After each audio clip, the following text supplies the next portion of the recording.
C'est bon. Bonsoir à tous, merci d'être venus si nombreux. Donc on l'attendait depuis presque bientôt 2 ans, puisque le Kickstarter s'est terminé août 2020. La livraison était prévue en septembre 2021 et enfin le voici, juillet 2022, Massive Darkness 2 par l'éditeur Cool Mini or Not. Donc 5 caisses reçues à la maison jeudi dernier et du coup je vous propose ce soir de regarder ensemble le contenu de l'ensemble du Kickstarter Massive Darkness 2 et puis éventuellement on comparera avec la première version. Donc je vais déjà un petit peu faire le ménage.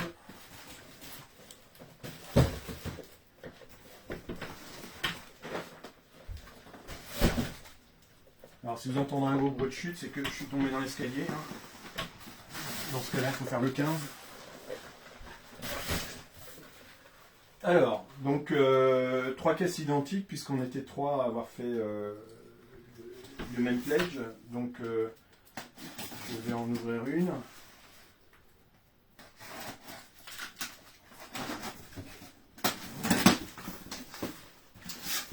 Voilà. Et donc,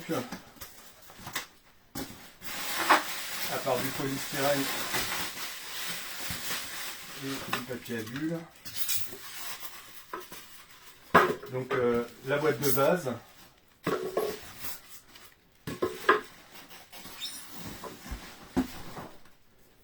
donc qui pèse son poids, sincèrement, vu le nombre de figurines qu'il y a à l'intérieur, je pense qu'on va pas être déçu. Ensuite, ça doit être les bonus du Kickstarter parce qu'en fait il y en a quand même eu un paquet. Et puis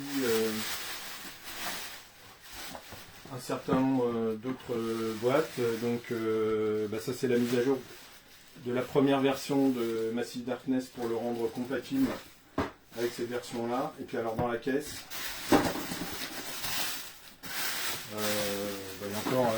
il y a encore tout un paquet de boîtes, mais ce que je vous propose, c'est qu'on va déjà regarder dans la boîte principale le contenu. Alors, ouverture facile, il faut trouver où est le zip, ou alors aider d'un outil.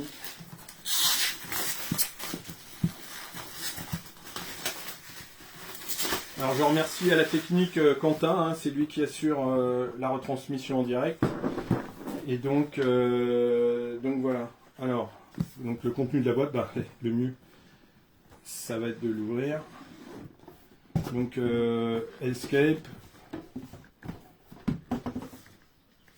alors, le livre de règles, la notice de rangement, parce que chez Cool Mini or Not, ce qui est quand même bien, c'est tout leur système de rangement de figurines avec les indications qui permettent de pouvoir retrouver rapidement ou ranger les figurines une fois qu'on a tout déballé.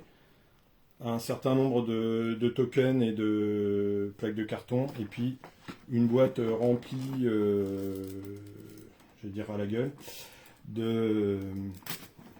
remplie de figurines. Donc, je vais un petit peu regarder. Donc, je ne sais pas si on arrive à voir correctement. Alors, la difficulté, c'est que tout est toujours fermé par des petits bouts de scotch. Bon, je reviendrai après dessus. Des sacs pour faire des tours de magie. J'imagine, escamoter les dés, tout ça pour éviter que les ennemis. Les plaques de personnages, donc qu'on peut comparer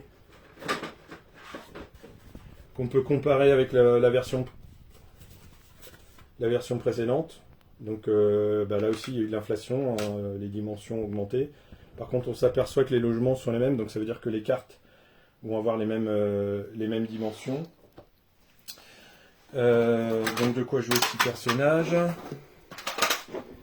Des dalles dans le même style que celle de la première version. Donc si je ressors les 2 dalles numéro 1, on s'aperçoit que ce sont les mêmes graphismes. Et je me rappelle que pendant la campagne, ils voulaient préimprimer des objectifs et des choses et que tout le monde avait hurlé. Bon voilà. Donc la compatibilité est assurée puisqu'on voit que c'est bien le même style, les mêmes dimensions, etc. Donc ça c'est très très bien, c'est une bonne chose. Et puis après, ben, si on peut voir sur l'intérieur, donc des paquets de cartes en quantité astronomique. Hein, donc bah, ça c'est une carte équipement des objets. Donc là aussi, on s'aperçoit qu'il y a du changement par rapport à la première version, puisque toute la signalétique a changé. Alors les cartes seront plus colorées, plus jeunes, peut-être. Mais donc, bon après j'imagine que quand on a une épée, ça veut dire qu'on doit pouvoir frapper. Des cartes de, je ne sais pas trop encore, de personnages, probablement d'ennemis aussi. Alors, qui sont restés dans le même format que les cartes de la version précédente. Hein, là aussi, le design et le style a changé. Et j'imagine que pour les bandes, c'est la même chose. Bon, sauf que là, niveau 1-2, là c'était niveau 1. Voilà. Et puis les fameux marqueurs et les dessous de socle. Alors les marqueurs sont en forme de, bon, je sais pas, on dirait de colonne, de pylône.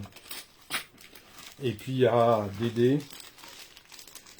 Donc là aussi, si je compare avec la version précédente,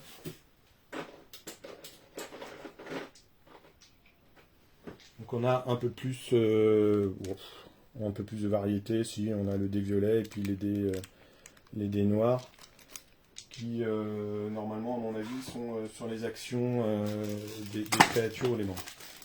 Donc voilà pour la boîte de base. Donc encore une fois, hein, on s'aperçoit que c'est richement garni, richement doté. Alors je vais essayer d'ouvrir, mais c'est toujours fermé par tout un tas de bouts de scotch pour que ça finisse. Alors je vais carrément y aller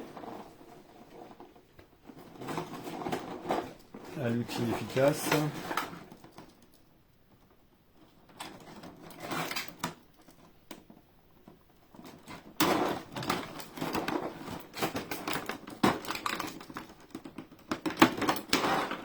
Et voilà, c'est ce que je voulais pas faire. Donc les figurines.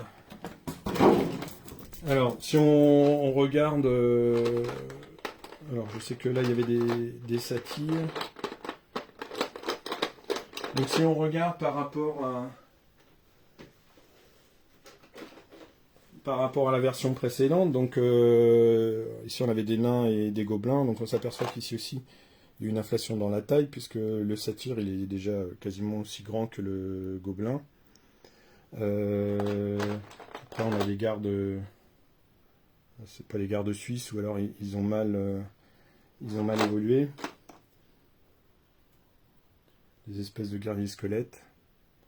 Donc encore une fois, on voit que les figurines sont de qualité, la qualité Cool Mini Ornot, c'est-à-dire vraiment très belle et très détaillée. En sachant que celle du premier Massive Darkness 1 était déjà elle-même extrêmement détaillée, hein, puisqu'on avait même des piercings sur les orques, etc. Donc voilà pour la première, la première bande, pour quelques bandes. Alors on a d'autres bandes derrière tout ça. Voilà, évidemment.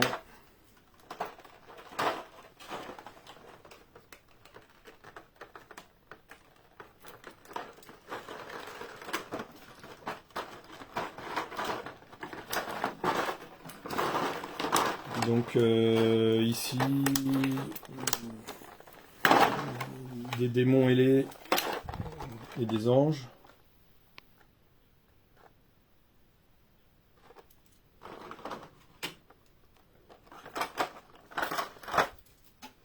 Et en fait, quand on voit le contenu de la boîte, on est encore plus...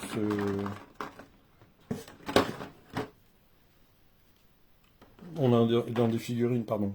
Je je vais un peu vite. On a dans des figurines encore plus grandes que précédemment, parce que je me rappelle, donc là vous voyez la qualité de détail, hein, pour des figurines moulées, préassemblées quand même, c'est quand même assez énorme. Parce que un des plus gros monstres errants de la version d'avant, là, c'était le cyclope lanceur de cailloux, et là on s'aperçoit quand même que au niveau de la taille, les monstres sont encore plus grands.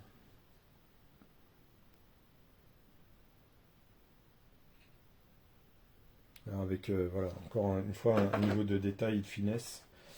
Alors les héros. Alors, je ne sais pas si l'image est très nette, si l'arrière-plan est...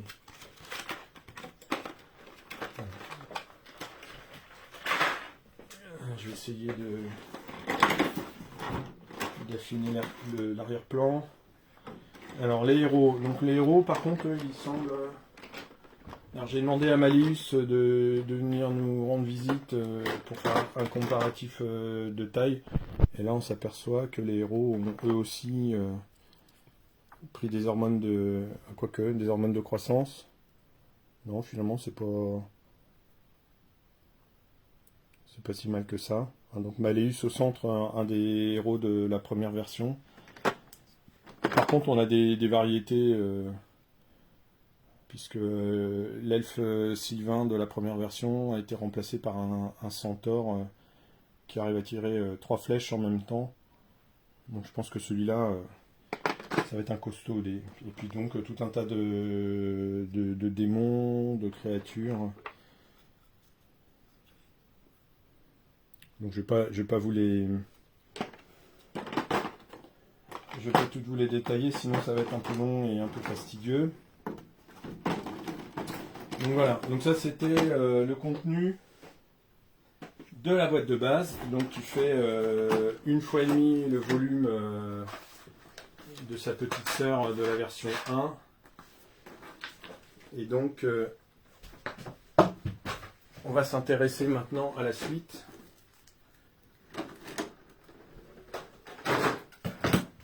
À savoir la boîte.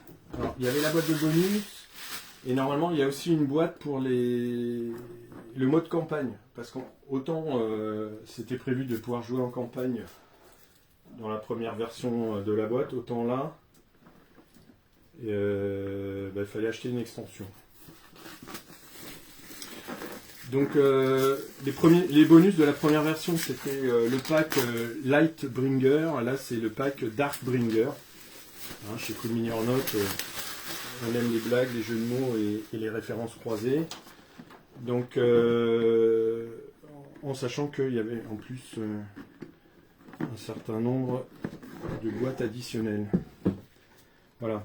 Donc, pack Porteur de Ténèbres avec des quêtes supplémentaires, des règles, Hades, rien que lui. Voilà, puis un certain nombre de... Alors d'ailleurs, si on regarde un petit peu là dans le livret, la mise en place, etc., ça ressemble quand même fortement à la toute première version. La disposition des dalles, sauf que là, j'ai l'impression qu'on va déjà prépositionner des trésors, etc. Donc pour le mode d'emploi, on verra ça ultérieurement. Donc là, même chose, le plan, des dalles supplémentaires, et puis... une quantité astronomique, déjà quand on voit l'épaisseur des paquets, une quantité astronomique de héros et de créatures diverses et variées. Donc, on va juste regarder comme ça rapidement.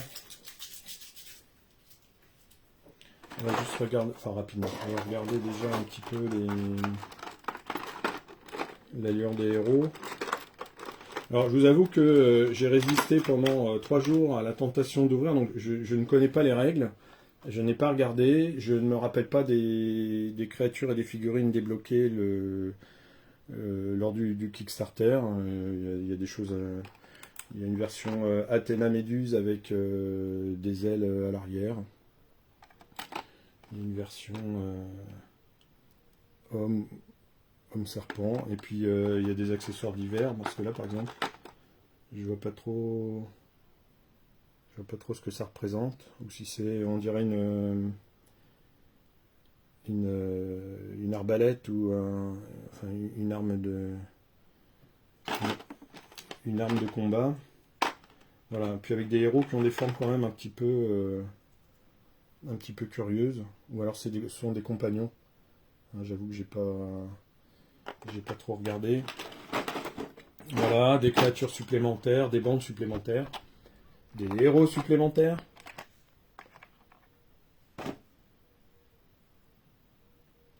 Dont notamment, je me rappelle une des héroïnes qui avait fait polémique parce qu'on avait vu tout le processus de gravure et il y en a qui s'étaient insurgés parce que forcément au début c'était lié à l'anatomie féminine. Alors ça avait hurlé en disant oui, l'image de la femme, etc. Bon bah là vous voyez, elle est habillée, elle a une robe et je pense qu'elle va balancer un bon sort à la tête des créatures histoire de les calmer un bon coup.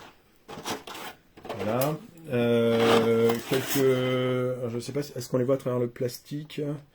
Donc quelques monstres supplémentaires, hein, des fois qu'il n'y en ait pas assez. Il y a quasiment un scorpion qui pourrait presque faire... ouais, en fait, il y a des reflets de lumière. Un scorpion qui pourrait presque faire grandeur nature. Si ce n'est même plus grand que...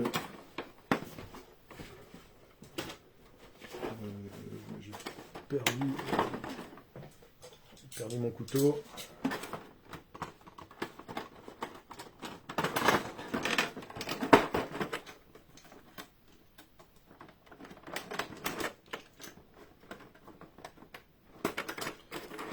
Bon, ça s'ouvre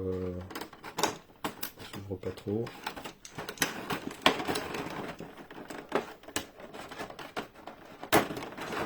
Voilà. Donc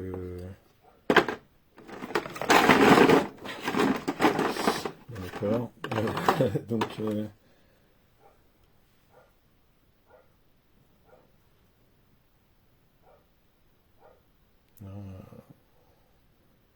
une guerrière sur Pégase, Pégase carapassonné. Elle devait aller là. Bon, c'est pas grave, il y a une notice. Je regarderai, alors je sais pas.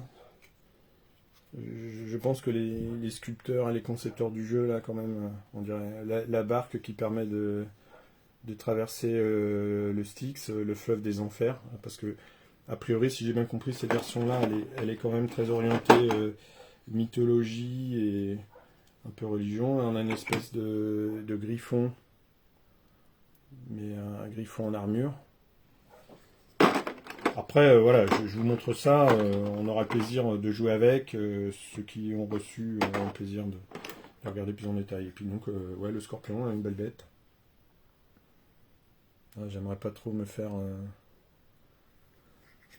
alpaguer par celle-ci, mais bon, on verra ce que ça donne autour d'une table de jeu. Voilà. Donc c'est une partie seulement des bonus qui ont été débloqués lors du Kickstarter. Alors après, c'est vrai qu'on a eu la surprise de découvrir, parce que la fin du financement c'était au mois d'août, et Cool Mini Aeronaut a bien traîné, ce qui fait que le Pledge Manager il a dû être ouvert en janvier ou en février de l'année d'après, donc début 2021. Et donc on a eu la mauvaise surprise de découvrir qu'on devait payer en plus des taxes, que les frais de port, alors que la guerre en Ukraine n'avait pas démarré, que les frais de port avaient déjà explosé et augmenté plutôt fortement. Mais quand on voit la quantité de bonus et d'add-on, rien que tout ce qui a été dégagé par le... Ce qui a été dégagé... alors ça c'était... Alors les portes de l'enfer, ça c'est une extension qu'il fallait acheter en dehors. Le peuple fée, lui, il fait partie de ce qui a été débloqué pendant le Kickstarter. Donc ça fait partie des bonus. La guerre des âmes de mémoire. il fallait l'acheter aussi. Par contre, bah si, ça aussi, les druides contre Beelzebub. Et non pas, enfin bref, pas Belzébuth, Beelzebub. Ça, c'était une boîte additionnelle. Moine et nécromancien contre le parangon. Et puis barde et ingénieur contre l'ange de métal. Et bien ça, c'était... Ça fait partie, ces trois boîtes-là étaient avec les bonus. Ça c'est un supplément, le kit de conversion, pardon, je peux orienter différemment, le kit de conversion zombicide médiéval, donc c'est tout le crossover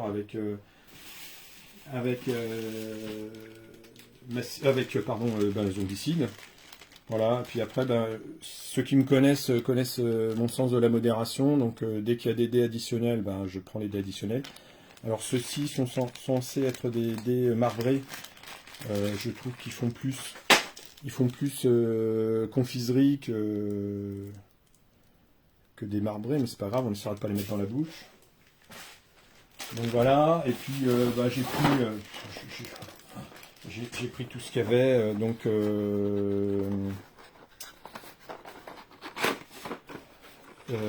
les coffres et les colonnes, donc qui sont dans un style un peu différent de celui de la première version. Alors j'ai pas pensé à les amener en comparaison. Donc là on est dans des coffres qui sont designés un petit peu différemment, mais qui sont, je sais pas si vous arrivez à voir, qui sont très beaux, qui sont très bien détaillés. Hein. Et les colonnes sont dans un autre style. Les autres étaient de forme cylindrique. Voilà, on a des gargouilles. Ou des bas-reliefs qui sont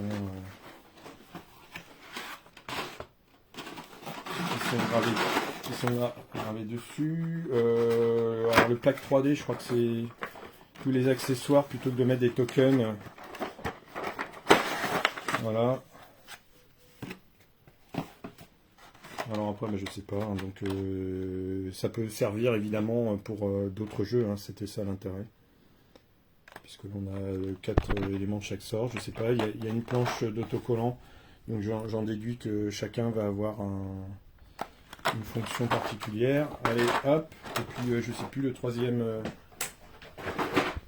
troisième truc inutile donc nécessaire, ça devait être ah oui, porte et pont. Parce que j'avais raté, ça doit être le seul truc qui me manquait de la première version, donc voilà, donc des ponts un peu démoniaques. Puisque le thème c'est un peu les enfers. Voilà.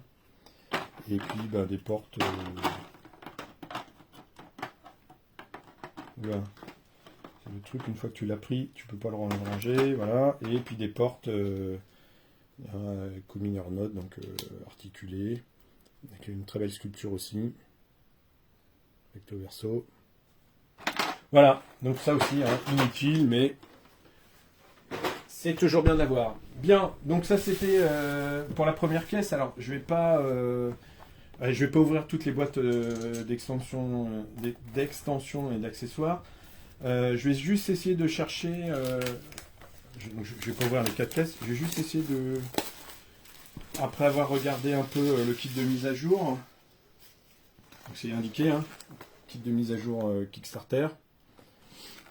Ah voilà le contenu. Donc en fait, tous les héros, tous les monstres et toutes les bandes dans le format carte de cette version-là de Massive Darkness, ça faisait partie d'une demande des joueurs parce qu'il y en a pas mal qui étaient inquiets. Et c'est vrai qu'au départ, tout semblait fait pour que Massive Darkness 2 soit complètement indépendant du 1. Ce qui allait un peu à l'encontre d'ailleurs du principe des jeux de chez Coming or Not, parce que notamment pour certaines séries zombicides, je veux dire, ce qui est intéressant, c'est de pouvoir mélanger un peu. Voilà. Et puis donc, waouh, kit de mise à jour. Donc ça doit être les règles. Voilà, c'est les quêtes ou pas, j'allais dire, avec les éléments de l'extension lave et cristal de la première version. Voilà, donc c'est quoi, changement pour la campagne? Oui, donc en fait Et puis donc 15 tonnes de cartes, hein, pour tous les héros, etc. Donc voilà. Allez, même chose à suivre.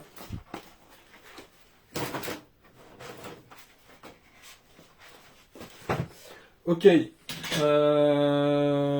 Donc je sais pas s'il y a des réactions, s'il y a des noms particuliers. Donc je vais essayer de trouver l'extension qui permet de gérer les campagnes. Alors, qui est double. Est-ce que c'est dans le... Je pense que...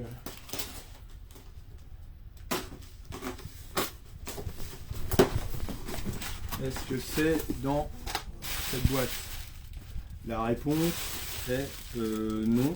Donc là, il y a d'autres extensions du genre les Cavaliers de l'Apocalypse. Il y avait... Ah oui. Alors pardon, j'ai voulu la prendre une main, mais en fait la boîte est super lourde. Le Dragon Démon. Voilà, donc il n'y a pas que chez Jeanne d'Arc qu'il y a des dragons géants. Alors peut-être que celui-là quand même, ça vaut peut-être le coup qu'on s'y arrête 2 minutes, histoire de voir un peu la taille qu'il fait et le temps que ça va mettre à peindre.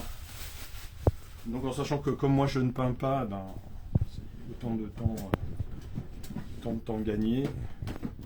Et donc le dragon démon, oh la vache, il y a des tokens, rencontre de cauchemar du dragon, ouais bah super, engageant tout ça. Et donc le bestiau qui veut pas sortir, voilà. Et donc ah ouais quand même la bête. Quand on compare, je vais en demander à Maléus s'il veut bien venir me rejoindre. Voilà. Donc là, c'est quand même un peu la surenchère dans la dimension des figurines. Parce que là, il va falloir investir dans une pièce supplémentaire de la maison pour pouvoir tout ranger. En plus du reste. Voilà, donc...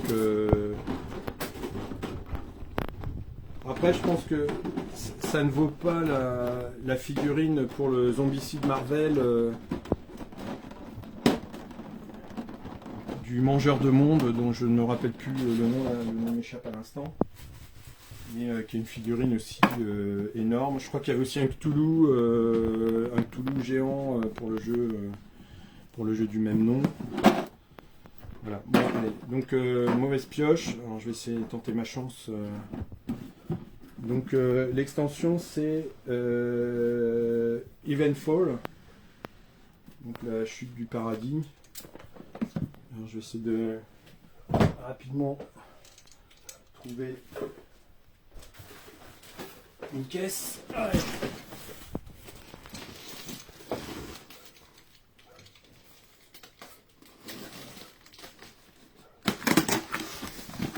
Voilà. Donc là j'ai quoi? En fait c'est la même boîte. Ah bah voilà, si, Eventfall. Ah oui, elle était là. Et puis donc ça c'est la boîte d'extension. Et puis une boîte qui a bien fait polémique, mais qui vient en supplément en exclusivité avec les figures, enfin qui était dans les objectifs atteints par le Kickstarter, donc au-delà de l'arc-en-ciel avec un bisounours méchant, des licornes punitives. Et ça après c'est des jeux de mots qu'on peut faire qu'en anglais, et des mignons cupides, ouais, pour Cupidon. Voilà, et donc on va juste jeter un coup d'œil rapidement à la boîte de Eventfall. Donc Eventfall, l'objectif c'est de pouvoir jouer en campagne le jeu. Alors par contre, ce qui est trop drôle... Ah oui, non, j'allais dire, c'est en anglais. Mais non, Là, c'est une boîte multilingue. Donc, alors, voilà. Là, on l'a en français. Donc, on regarde vite fait. Donc, un livre de règles, encore, avec beaucoup de pages ou pas? Voilà, non, c'est des quêtes. Donc, c'est bon. Puis, ben, des choses, je sais pas. Un plateau. Il y a des tokens en quantité astronomique. Il y a des créatures. Puis, plein de cartes qu'il va falloir lire. Il y a des nouveaux dés. Et puis, des cartes. Des cartes d'objets, des compétences. Ah oui, parce que dans la mécanique de jeu, au lieu de se gérer sur une fiche de classe, ça va se jouer. Donc voilà, donc ça c'est des nouveaux dés, mais qui ressemblent comme qui dirait à leur frère de la version d'avant. Ah non, il n'y a plus de bam et de diamants, mais il y a un certain nombre de boucliers. Ici, là, il y a... je ne sais pas ce que c'est, un bam ou... Enfin bon, bref, voilà. Et donc derrière tout ça, des créatures encore plus grandes. Je sais pas, ça va, il n'y a pas de reflet, voilà. Et donc ça va du plus grand au plus petit. Bon, bah voilà. Donc je vais pas faire toute la soirée déballage de toutes les boîtes, etc. Donc maintenant, je vais vous laisser. J'espère que ça vous a plu. Et donc maintenant, je vais aller lire les règles. Et puis l'objectif, c'est de tester vendredi soir au club Massive Darkness 2. Voilà, bonne soirée à tous.